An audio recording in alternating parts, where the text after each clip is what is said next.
and welcome to the Nerd Age Podcast. This is a show where we talk about things that are nerdy. My name is Jonah, and I'm here with Corey. Yo. And Josh. What's up? We're so glad you're here with us.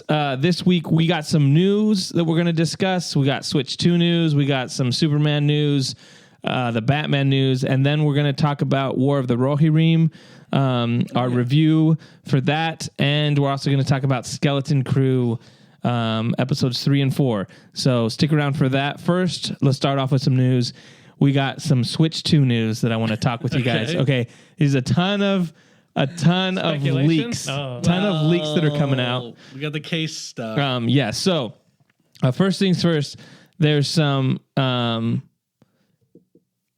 developers that make cases. You know, every Nintendo or every console that comes out, you got the cases that come out. You know, the shells. Yes. So Nintendo has some licensed companies that will make these. Yeah, because they have shells. to produce it before it comes out. And so what has happened is they're under NDA. Some of these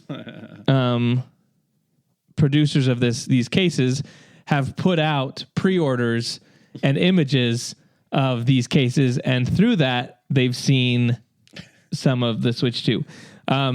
So the shape of it, the Joy-Con, right? The Joy-Cons are a little more rounded. They have I like that actually. They're saying it attaches with, instead of clicking in, it attaches with magnets. Like this, it'd be nice.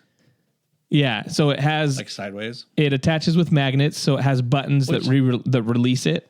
That release the magnets. Is there any lock-in capability? Because that seems really As they're saying, they're magnets. They attach in, and then there's a button that just releases them. So the LNRs are here, and then right here below are two buttons that you press, and it releases the Joy-Cons. Strong. So they must be rare earth magnets, or whatever they're called.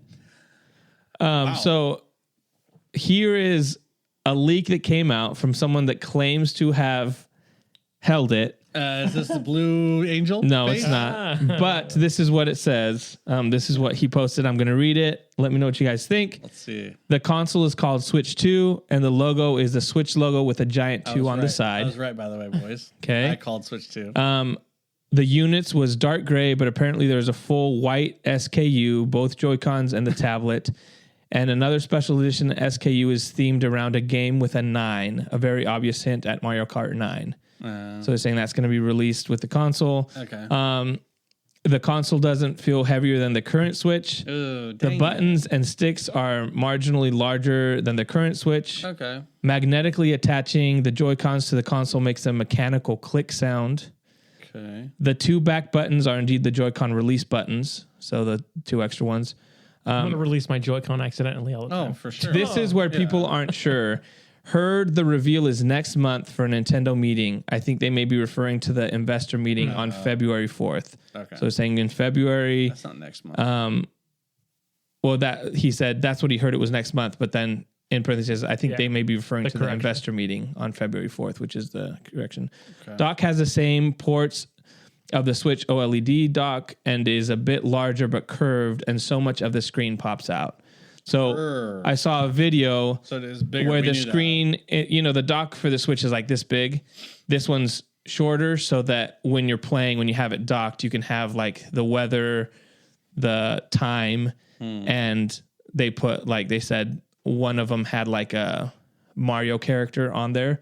So you can see it's displaying something instead of just the plastic case. Will it double as an alarm clock? That's maybe. It better be.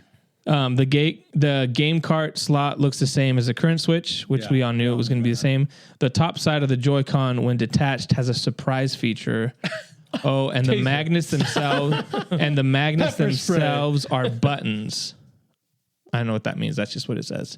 LCD screen, ZLZR buttons are larger than the current Switch. Good. Sticks are Hall effect, which I don't know what that means. You guys might know. Hall effect? The sticks are? Yeah, like the 2.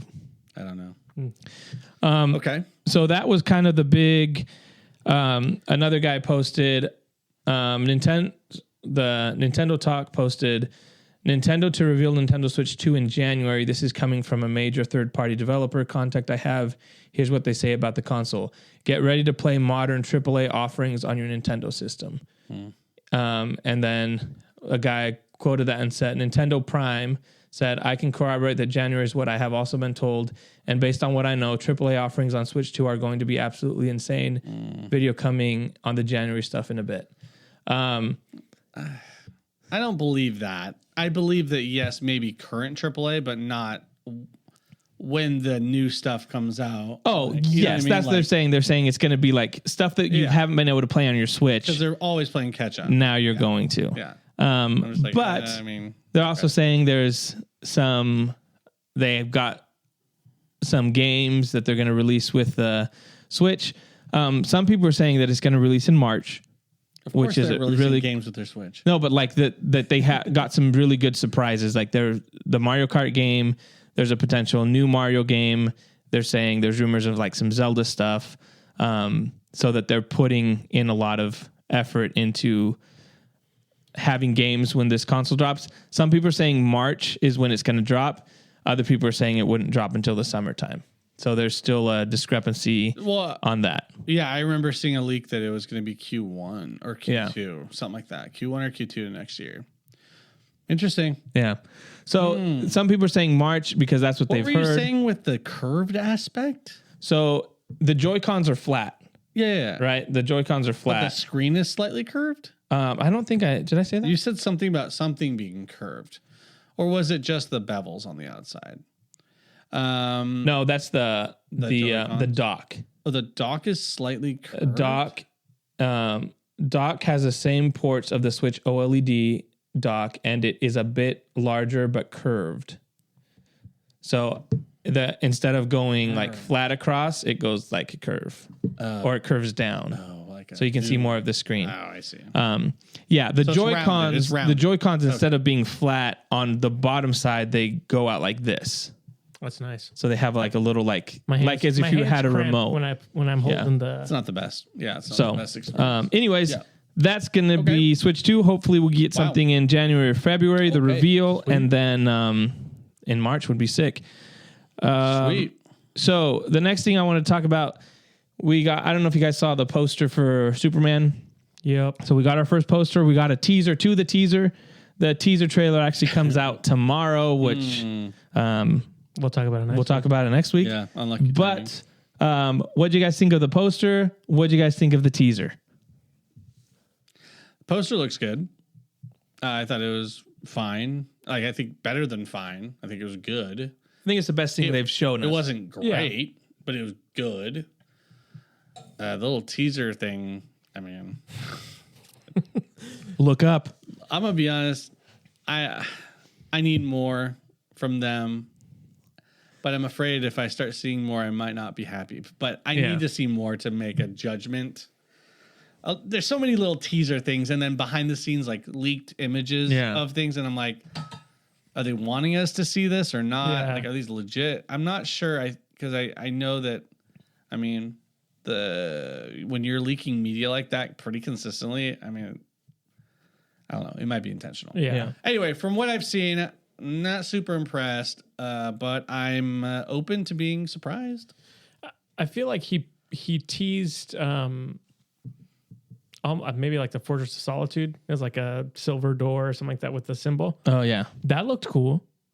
The Daily Planet looked cool. Everything else, I was like they're all right. They're all right. I hate in movies scenes of people running away from things or like acting surprised. Or everyone filming with their phone. They're the worst, dude. They're the worst. Like in Jurassic World with the guy running away with his drinks. But you'd want to have that role.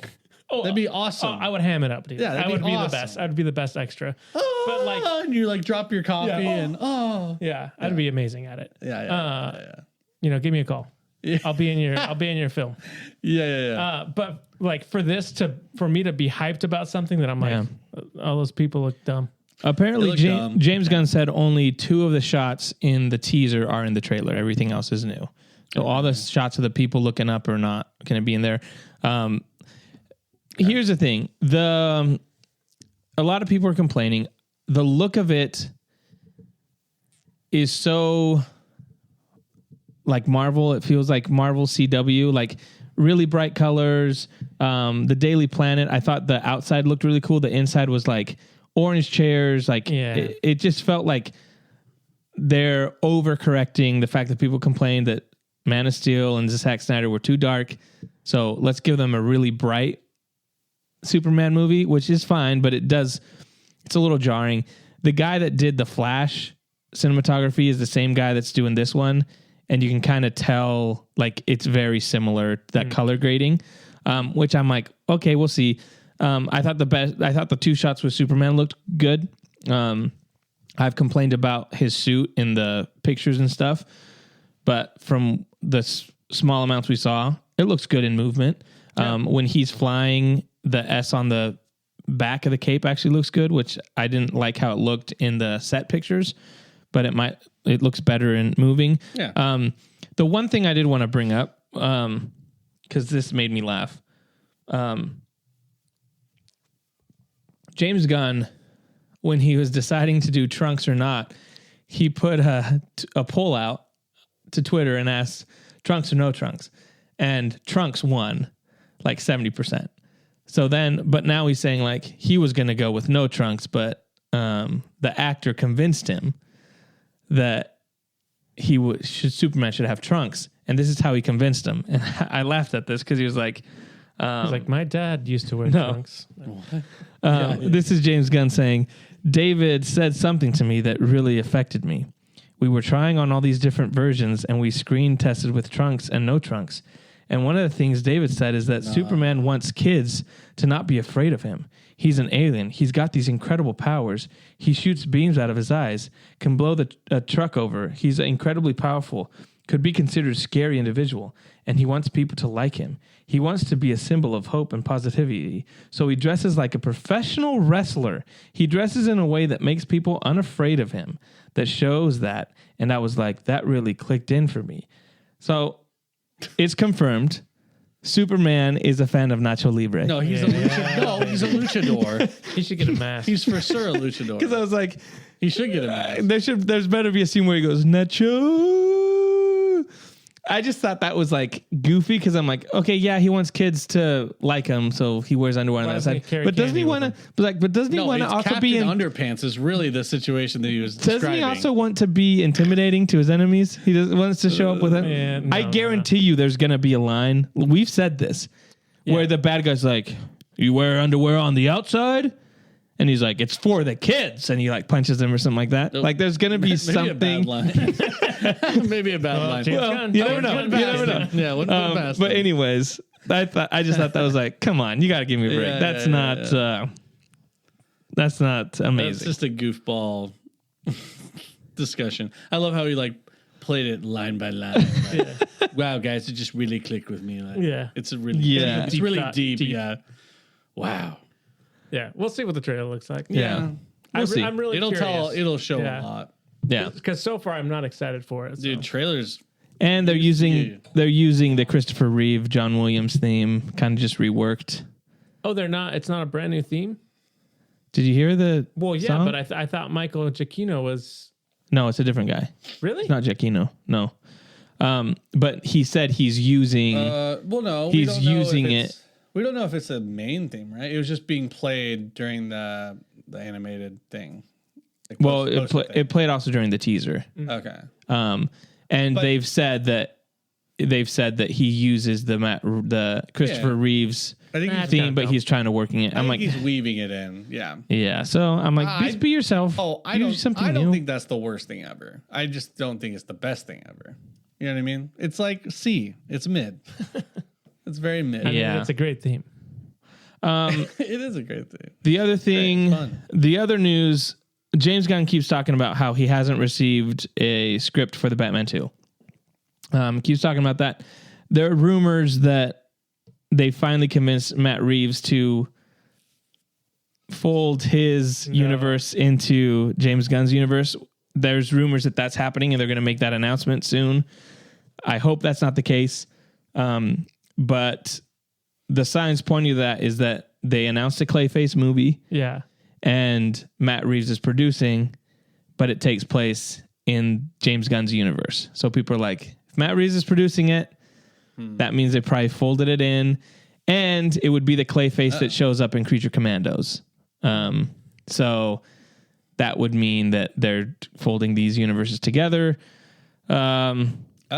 Today we just got news. Matt Reeves confirms he is finishing up the script for the Batman 2. We're going to be shooting next year, is what he said.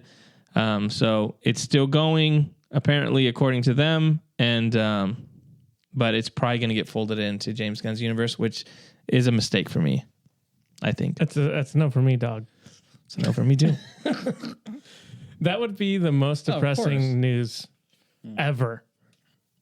I know it sounds hyperbolic, but the most ever. I can't think of anything else that would depress me more right now. I think I'm with you. Privileged lives we live, if that's the worst. Yeah, dude. I think lives that would be the worst. It would be terrible, dude. Life's looking pretty good if that's the worst.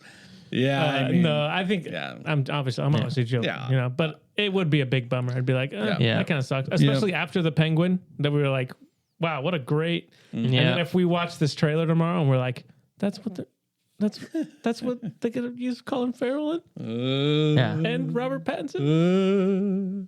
And especially since Creature Commandos is out, and you're like, that's the universe that Batman exists in with all these, with Weasel and all these other guys. I hope it's not the case, but the other thing, I'm wondering what has he created, James Gunn, that's an original piece that hasn't been on the coattails of other IPs. He directed Slither, which is a horror movie. Okay. What else did he do? So that's my kind of thing, is I think he tends to like to do this, where he's like, yo, I'm going to involve successful IPs. And let me get the weirdos from the successful IPs. Yeah. Well, and he's like... And represent And it's all the same. Like, I'm just kind of like, bro... Well, and even if you look at his stuff, it's like Guardians of the Galaxy, a band of misfits that get together. Right. The Suicide Squad, a band of misfits that work together. But a lot of the Creature Commandos. A lot of the groundwork was done on a lot of people. Creature Commandos, a band of misfits that band together. Yeah. In the Superman, they're using the Justice Society, which is a band of misfits that bands together, like Hawk Girl and Guy Gardner and Mr. Terrific. Like, it's like you're kind of do the same thing. So I don't know. It'll be interesting to see. I hope this trailer is awesome, man. Yeah, we'll see. I hope it's awesome. The other thing,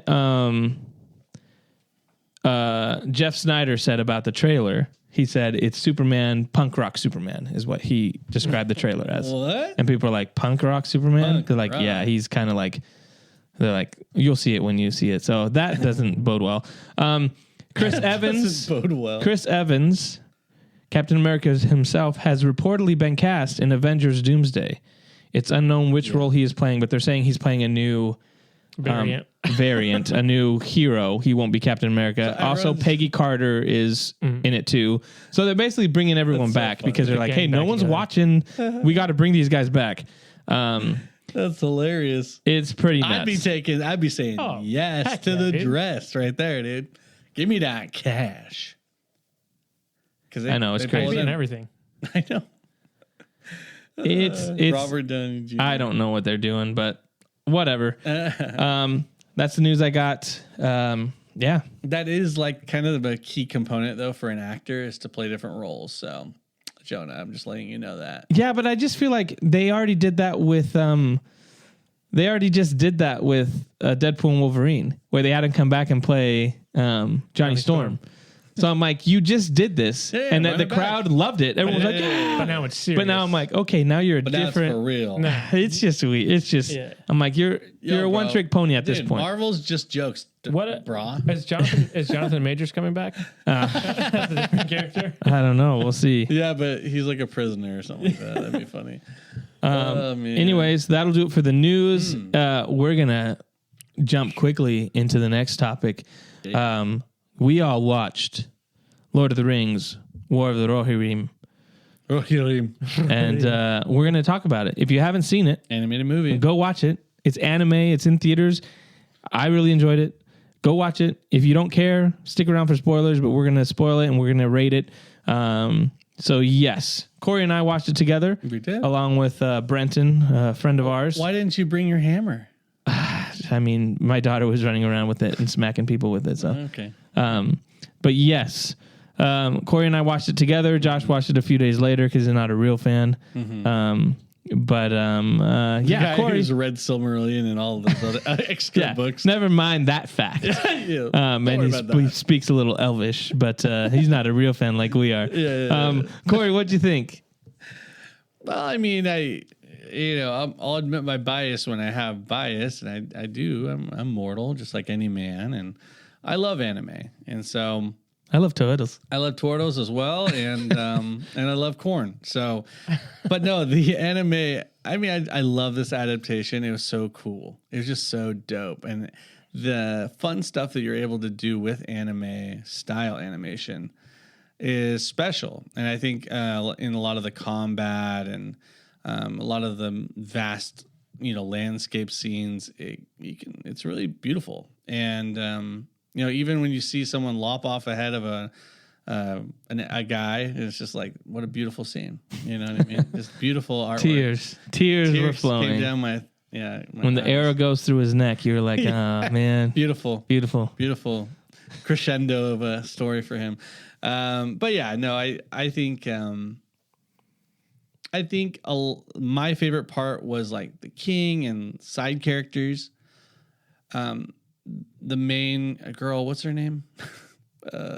Hera. Hera was okay for me. I think the reason why I don't make this like a really highly rated movie for me is that I really want to love the main character and really maybe I can identify with the character or relate to really well. And she's just a little bit harder to relate to.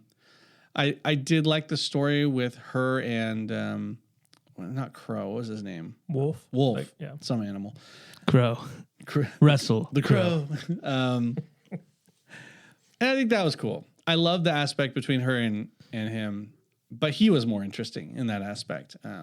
So I liked the Shield Maidens nod and having the attendant. I liked her as a character, but the dad was cool. And the brothers, I enjoyed the brothers a lot. But in general, for me, pacing was pretty good. I think when the king kind of got hurt and then they're like stuck in Helm's Deep, the pacing kind of fell off a little bit there. But I loved like the idea of, there's a wraith and like the dad. But we did talk after the movie about kind of like, it's kind of weird how he just like dipped out like, as he got better and he's just doing all this stuff. So a little bit of story, like bumps, I would say, like timeline bumps and believability. But I think overall, beautiful animation, beautiful art. As an anime lover, I really enjoy this, and Lord of the Rings lover. I really did enjoy it. I wish there was more combat. Yeah. But I think a little bit more interesting main character for me, and that would bring me up a lot. But what do you guys think? I mean, I really liked it. Mm-hmm. I think it's a similar story, like to kind of what Eowyn goes through in the and she narrates it. Yeah, but I think it's different enough where you can kind of see like, there's a legacy here established with the Shield Maidens. And Rohan. So I thought that was cool. And I did like, I liked her as a character. I thought I could, sympathize with her because being sold off into marriage or promised off into marriage, I relate to that. But I thought it was interesting to kind of have her as I didn't dislike her. I was just like, she wasn't my favorite. Right. That's all. Yeah. No, that's fine. But I think I'll allow it. But I think like you were saying, I think the cast of characters around her is also really strong. Like I think Wolf is a really good villain, not just like. Ooh, I really liked Wolf's side guy, his assistant. His guy. general. He was cool. He was cool too. But yeah, I think he's not just like a one-dimensional bad guy. Like there's more to him. There's more to him, which I thought was interesting. And I think I like the whole backstory of like there's all these other clans out there that are like, Rohan's probably not been the nicest to them. Like, you know what I mean? They kind of get screwed over a little bit. And then they're like, well, we're going to unite against you now. So I like that kind of concept, that idea that kind of gets explored a little bit. But yeah, I think Helm Hammerhand is pretty awesome. Like just as a character. When he punches dude, him, that was crazy. He's like, oh yeah, just hit him once. You saw him. And he's like, oh, he's dead. Get up. Yeah. But yeah, even just like, I think I'm one of those people that I can forgive a little plot hole because I'm like, yeah, that was freaking sweet, dude. Give me 30 more minutes of him just going around and ripping dudes apart. Him brawling. He was a brawler, dude. Yeah, just going around and like, I thought that was really cool of them being like, there's a wraith out there. It was cool. Yeah, I think it's like rule of cool kind of thing. It's like, screw it. It's awesome. Let's just do it. Yeah. So I thought that was cool. And I mean, that's straight up from the story. She is not a named character in the book. They just name like, oh, his daughter was going to be married off. And so they created her, which I know a lot of people are like, I'm fine with that about, but it's like, no, she's a character in the book and they get to expand on it. Yeah. And I thought it's not outside of what Tolkien would have written. You know what I mean? People like to say that of like, this is completely, this isn't Tolkien. It's like, no, like the archetype is there of a warrior princess, essentially, that Tolkien uses often in his writing. Did all the brothers die in the story? Yeah, they do. Okay. And did Helm also die? Yes. So that's my thing is, for the purpose of storytelling, you have to have her be existing and have a name.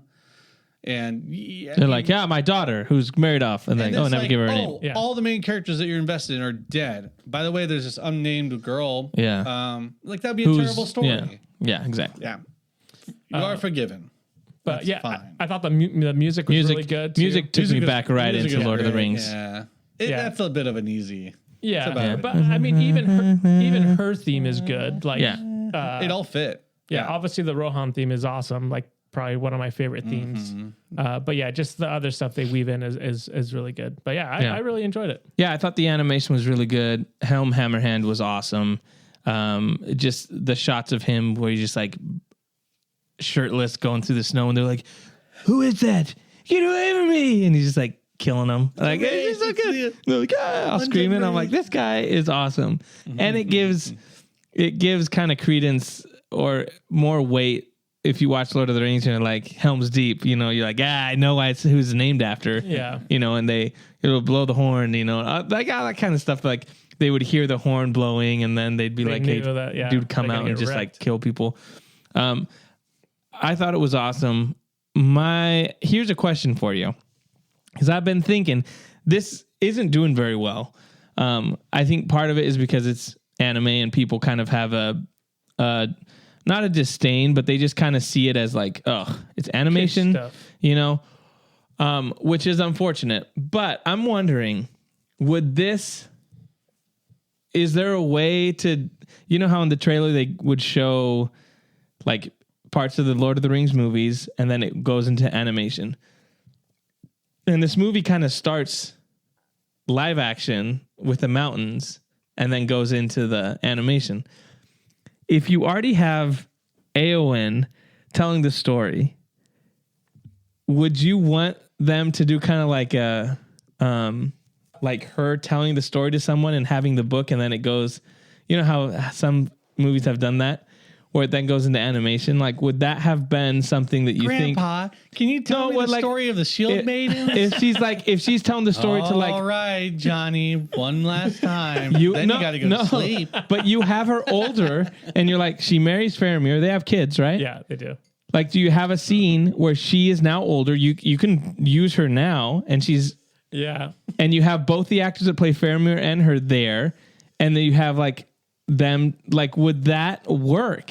In a way where you're getting people excited because you're like, oh, a live action scene directed by Peter Jackson with the actors, especially since there's rumors that Viggo is potentially coming back to play Aragorn in these movies. Would that not be a way to be like, hey, we're going to do kind of a extended scene with Faramir, Éowyn, and their children? Here's the problem with that. People would feel cheated. They'd be like, especially because how do you market that?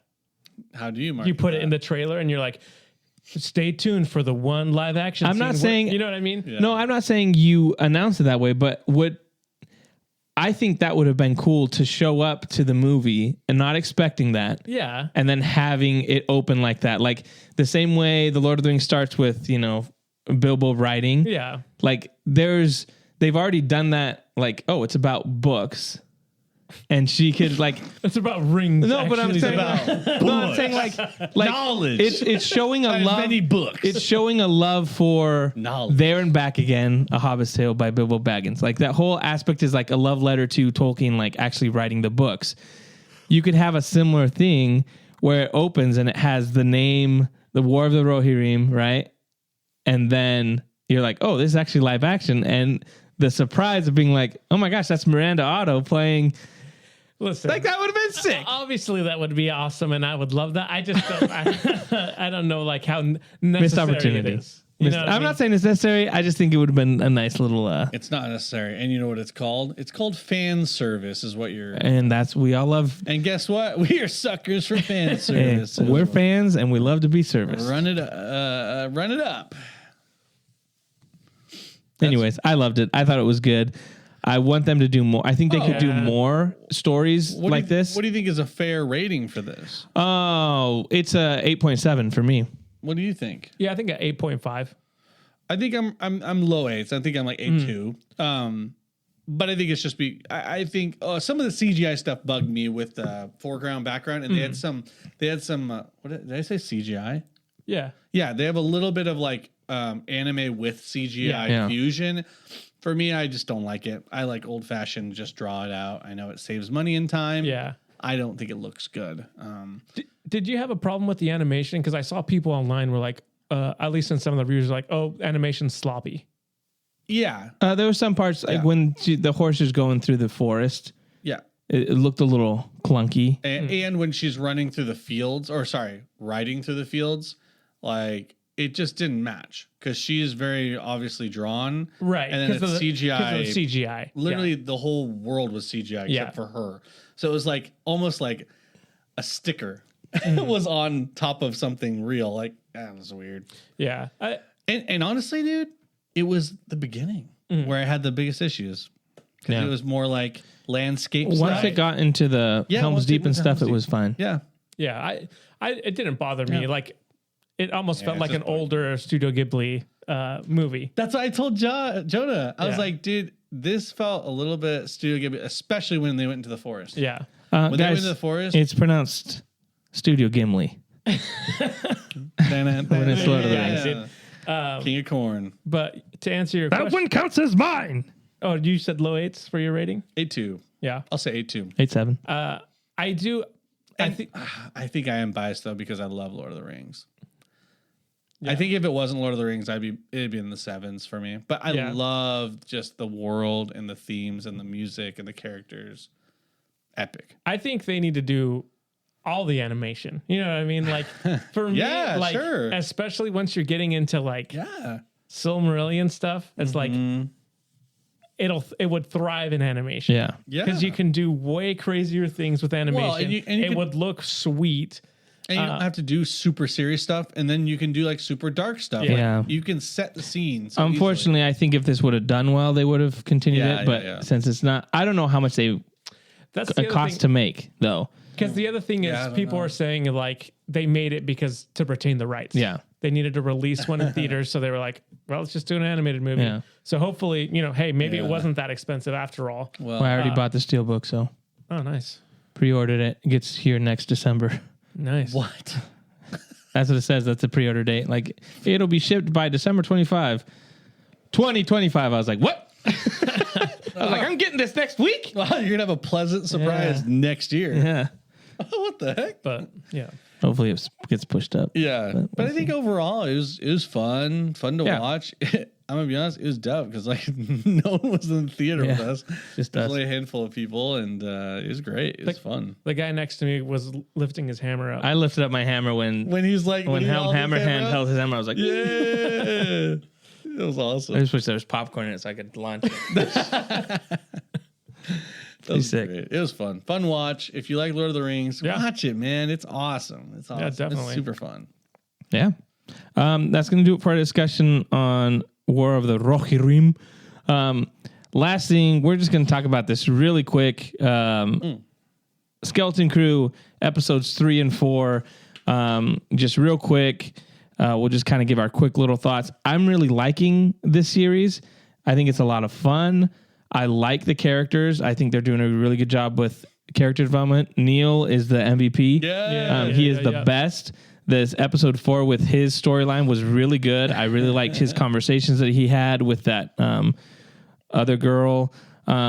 I'm liking the intrigue of what Aten is, and now there's all these other planets that at Akron and it seems like they've all failed experiments. They all got destroyed. Yeah. And so that's really intriguing.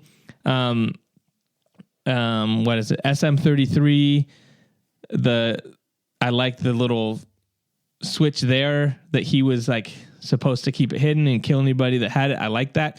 I realized yesterday SM-33 spells Smee. You just realized that yesterday? Yeah, I know. I was like, I saw it there and I was like, hey, that's cool. But I'm liking it. It's more of a gamer like threes or E's. Yeah. But I thought that was, I just think the show's really good at being fun, feeling like Star Wars, having some intrigue and being like, what's going on?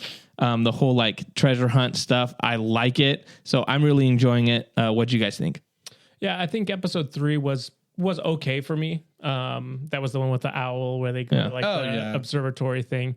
I thought I really liked the practical puppets they're using. Like for all the aliens, like even on this last episode on the planet, like you had a bunch of aliens just like running around, which is something we didn't get in Andor hardly at all. So it's I think they're doing a really good job of kind of just filling the world out. But yeah, I think this last episode I liked a lot better than 3. Not that 3 was bad or anything like that. I was just like, oh, okay. I really like Jude Law's character. Yeah, he's good. He's good. Kind of like a little jokey in some senses, but like you can tell he's just like, I thought you were a Jedi. He's like, I never said that. Yeah, exactly. It's like, or even like he's trying to, even with Smee, he's trying to like, let me try and see what I can get away with and all that stuff. So I think he's doing a good job. And then the kids are awesome. Like you said, Neil's the best, obviously. But even like this last episode, I thought Fern had a good moment of like this whole time she's like, I'm the boss kind of a thing, and the fact that she's like, I can't do this anymore. And even Wim, he's annoying. But you're like, that's me, bro. That's me. That's me playing Star Wars. You're annoying? No, but I'm just like, he's so like when he's going through everything, he's like, like, like he just, that was me as a kid, Yeah. But I think with an imagination. Yeah. I think it's been awesome so far. Yeah. I think, Neil's awesome. My favorite part with Neil was when they're sleeping and you hear him snoring. Yeah, the little trunk noise. That was funny. But yeah, I love the lightheartedness of it, even though there's like serious things happening, like children's soldiers. Yeah, children's soldiers. Yeah, but it's a great idea because I'm like, Wim, you want to be a Jedi? Well, now you know how it feels because Jedi had children's soldiers too. There you go. That's funny. But I think just overall, it's cool that they're able to still hold on to it, feeling at the core still Star Wars. Yeah. And this awesome intrigue of this planet. And I think that at its core is driving this story forward for me. And this is a kid's show. You know what I mean? Like, it's awesome. Like, I loved getting that cut back to the parents. Yeah. It's like, dude, that's perfect. And you see his dad, like, sitting there and just being like, the droids... They're like, oh, the droids are going to find him. The droids are going to find him. And they're like, no, they went on a ship and went outside the border and blah, blah, blah. And he's like thinking how he can get out there and do something. So interested to see what happens with the dad. And, but yeah, it's fun. It's great. I like it. Yeah. I was going to say, I feel like, cause they talk about the Republic, Like, oh, the Republic. Yes. They don't know. But I think in their mind, they've been so isolated, they still think it's the old Republic. Yeah. And whoever's been they still think Alderaan's around. Right. Whoever's running the place is like, just has them completely cut off and has just been like, we're still running stuff. So what do you, because they said, okay, what is the great work? And they're like, oh, we're all like analysts and all that. And then he said, it has to do with money. Yeah.